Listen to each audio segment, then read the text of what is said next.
Hey everybody, this is Perch, and kind of two topics. These are separate topics, but maybe they kind of merge together in some weird way. Both are concerning sort of Spider-Man. You'll understand what I mean as we get into it.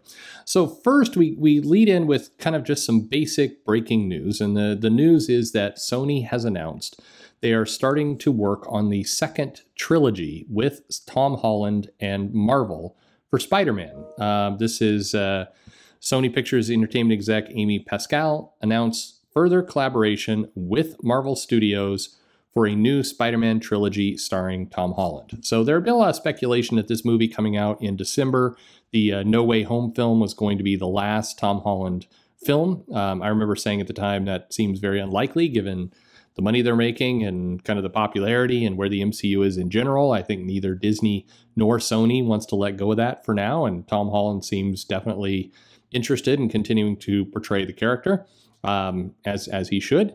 And so, it's not a shock that they say they're going to do additional films. And I think Sony will continue to mine this as long as humanly possible. They found something that more or less works. Tom Holland is by and large well accepted by movie audiences. Those films make a lot of money. I know there's comic fans who dislike him. I know that there's comic fans who like him. I know that there's some comic fans that like the way his ass looks in the Spider-Man suit. So a little bit for everything. But Tom Holland, in general, sticking with Spider-Man, and that's the news. Then there's a million little spoilers and twists and all kinds of different pieces of it. There's talk that we will see Venom in the new Spider-Man movie. There's, of course, will we see Andrew Garfield and Tobey Maguire? Sounds like yes. Anyway, there's tons and tons of things. It is confirmed that, and I mean, this is no big spoiler or shock, that the new Spider-Man film will have post-credit scene or scenes. And at least a lot of the speculation is that the post-credit scene of Venom, Let There Be Carnage, will tie into the post-credit scene of Spider-Man No Way Home, which will eventually set up a confrontation between, Spider-Man and Venom, which in theory people say they want, but do they? I'm not. Is that exciting to anyone? I mean, now that Venom's kind of carved off his own universe and Spider-Man is doing his own thing, feels like there's a bazillion additional characters that they could bring into the Spider-Man universe. I mean, is leading up to Spider-Man faces Venom exciting for everyone? I think that actually is a trap in the movie. Quite frankly, I think if that's where they're going to try and steer this thing, I think it's a bad plan. But anyway, what do I know? I don't know anything. So as kind of a separate story, but here's where I'll blend them. I'll tie them together toward the end. So I'm playing through the Miles Morales Spider-Man game on PlayStation, and it's a good game. It's fun swinging around New York City. It's very casual. I find now that by and large, I don't have time to play a lot of games. So a game that I can quickly pick up and, if necessary, play for only 10 minutes before I get interrupted by my kids or work or some other thing. That's basically where I'm at now for video games. And Spider-Man is a good game for that. You can pick it up and you can do something very quickly. I'm a trophy hunter, so I'm trying to get to platinum on that thing. So I can pick it up and kind of, steer toward one mission and get that done and everything else. But as I'm doing the second playthrough, which you have to do to get to the trophy, and it's funny, I've done videos about this in the past. If you've ever tried to platinum or perfect a game, depending on the platform you're on, you get to this point where you absolutely hate the game by the end of it. That you've driven it into the ground, and that is precisely how this feels at this point. When you're trying to get those last 2 or 3 trophies, you hate this game. So I'm at that point. So even though it's casual and everything else, I've come to hate it. Not because it's a bad game, it's a good game, but just you get tired of it. So as I'm doing the second playthrough, though, they're trying to introduce Miles, and I can't help but notice the game is being extremely heavy-handed about yours just as much a right to be Spider-Man as that first Spider-Man. The basic premise of the game is Peter Parker has to leave to go to Europe with Mary Jane to do something. And so he entrusts, New York in the hands of Miles, and Miles is still kind of learning the ropes as a hero. And nobody knows where the Avengers is at this point. But anyway, he is, he's having to kind of figure it out as he goes in the city. And then a bunch of the New Yorkers are like, "You're not the real Spider-Man," and in fairness, the game doesn't do too much of like, "You're a black Spider-Man." They don't do too much there. They do a little bit, enough to be kind of irritating and annoying. After you complete a bunch of missions, some people make a big Black Lives Matter mural for Spider-Man to kind of stand under, which is, a little weird in the context of the game. How that applies is a little strange. Spider-Man is, helping the police for most of the missions, but whatever, all good. But the game, in addition to being very heavy-handed about no, truly, you have to trust the fact that you're actually Spider-Man. You are Spider-Man. Don't let anybody tell you otherwise. You're just as good a Spider-Man as any other Spider-Man.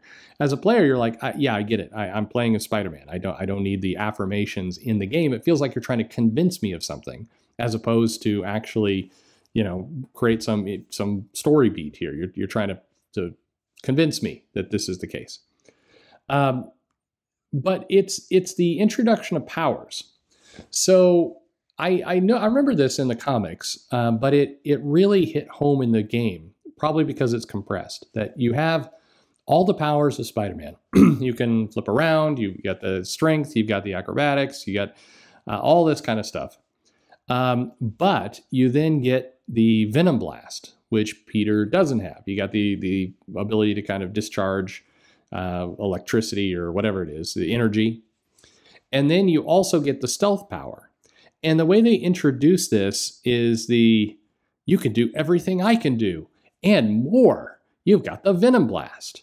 And then later in the game, it's like, oh my God, you've got even another new power. You can turn invisible because you've got cloaking powers as well. You're like Spider-Man, but you're Spider-Man Plus. You're Spider-Man Plus Extra. And it's this, there's a little cutscene where Genki is like, I'm going to have to create a database to keep up all new powers you have. And it starts to hit home as a player, but also a reader, because this is also obviously true for the comics as well, of why, like, if we want to do something new and exciting with the character, we toss him a new power.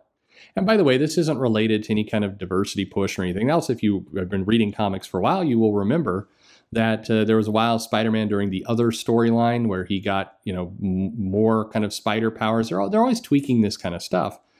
And I think if you look at the big view of comics, when there is a compelling, good storyline that people have, it's rarely built on this idea of, and now he's got more powers. Now he's even specialer.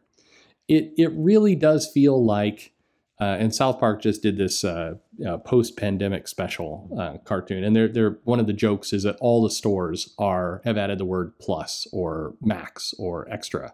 They have TJ Maxx Max and Applebee's Denny's Plus Extra. And it's this idea that we're just starting to add crap onto the end of it, but it doesn't really change the core product. In fact, the core product gets almost more forgettable the more stuff gets added. And I think that's true with Miles. I think that as a character, there's some interest to him, but as he keeps going, when they steer into a legit storyline, like right now, Saladin is doing this storyline where there's the assessor, and he's trying to he made some clones out of Miles, and it feels, even though clones are old hat with Spider-Man, it feels still somewhat unique. That storyline is going to help Miles Morales long term. The storyline of, and now you can do something you didn't know you could do. You could turn invisible now, and now you can do this now. That's the kind of stuff that tends to get very forgettable very, very fast because these powers aren't organic. And even if you look at the current comics, Miles is not running around using these powers very often. In fact, very often, very rarely do they even come up. It's because they don't feel natural to the character that was created. And if I can tie it back to the movie for a second, this is, I was headed there with a Venom commentary about when those movies collide. The more nonsense you just add in, the more junk you start to throw in order to get a cheap, it's like you remember, only better with plus, extra, ultra. That only works for one, plus ultra only works for one property, and that's My Hero Academia. It does not work for Spider-Man or anything else. And the more that you try and do this kind of stuff, I remember for a brief period of time, it was one of the ways they sabotaged, I think, Falcon as Cap, is they're like, I can do everything Captain America can do, and I can fly. It's like, oh, okay. Nice. I mean, It sounds good. You can also give Captain America a jetpack and he can fly around too. I don't think that's a compelling argument. If your argument for the character is they can do everything the original can do plus more, and that's why they're even more special, I think you've lost the battle at that point. And with the movies, if we're going to do another trilogy, again, people want it, don't fall into the trap of gimmicks in order to prolong it. I mean, it's absurd if you think about it. In the first movie, Spider-Man fought Vulture. In the second movie, Spider-Man has fought Mysterio. There's roughly 8 billion other villains for Spider-Man to fight.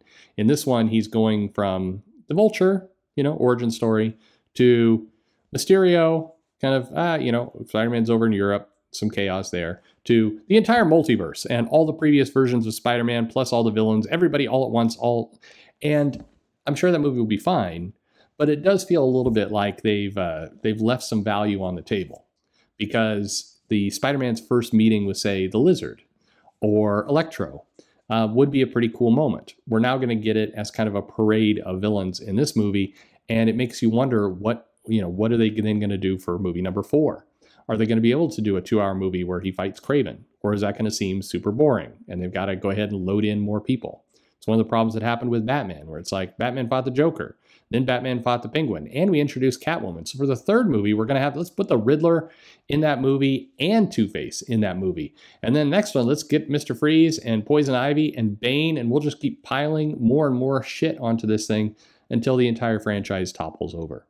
So bad for comics, bad for movies. It was funny just playing through the game and they're like, Ed, you've got another power. And here's another power. Oh my God, you're so much cooler than the original because you've got all these powers.